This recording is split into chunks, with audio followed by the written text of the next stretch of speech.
Pour le président de la République du Mali, M. Modibo Keïta.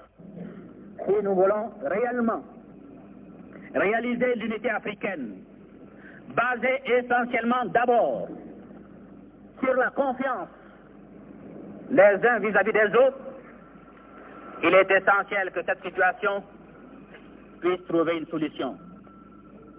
Ce que nous pouvons recommander, c'est que l'unité africaine passe d'abord par l'unité nationale.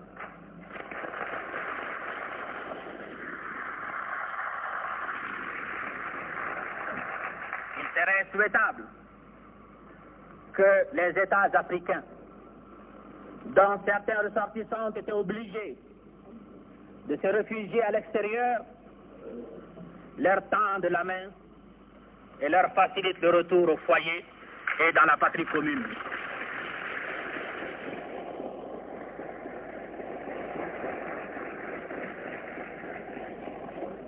Dignité des Africains colonisés et aussi unité des États ici représentés.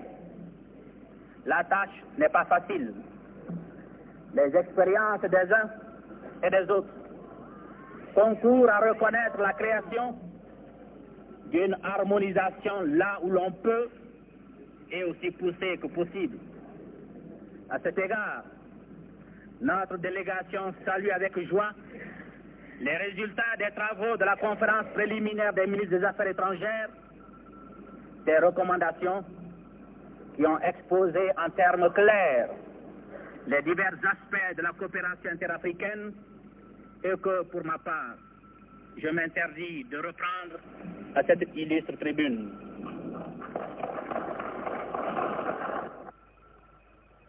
Pour le président de la République de Haute-Volta, président en exercice de l'Union africaine et malgache, M. Maurice Yaméogo. Notre union nouvelle, si elle doit vivre et faire école, devra avant tout préserver l'esprit de tolérance et d'amour du prochain.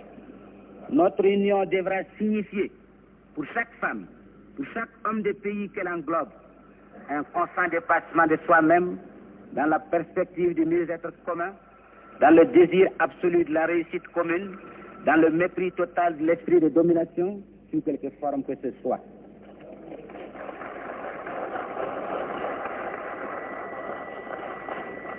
L'union, c'est la force. C'est une maxime éternelle. Si nous voulons donc être forts, il nous faut réaliser l'unité. Mais comment y parvenir avec ces obstacles sans nombre qui jalonnent notre route? Il suffit d'en vouloir les moyens, et ce avec détermination, d'être tout simplement africain dans toute l'acception du terme.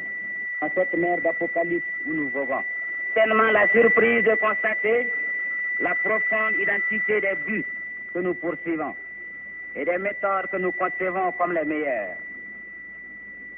Les problèmes sont à la mesure des grands desseins que nous formons tous. Et si les termes de la discussion sont souvent techniques, ils n'en sont pas moins résumés dans des données communes. Sans vouloir le moins du monde, en donner une énumération exhaustive, les pôles essentiels se situent, je crois, dans la définition de nos rapports globaux avec les groupes d'en dehors de notre sphère, dans la définition des options économiques communes et enfin dans la définition de la philosophie qui doit servir de charte véritable à notre action. Et c'est peut-être en cela, en définitive, cela l'essentiel, c'est d'aboutir à trouver la formule qui nous assure le respect, la considération et l'efficacité. La délégation de la République du Mali est très heureuse de se trouver ce matin à Addis Abeba, cette ville dont le passé évoque bien d'épisodes de la lutte héroïque de ce peuple, le peuple éthiopien, pour sauvegarder son indépendance et aussi sa dignité. L'histoire de l'Afrique a voulu qu'en 1963, tous les chefs des États africains indépendants se retrouvent dans cette ville historique Addis Abeba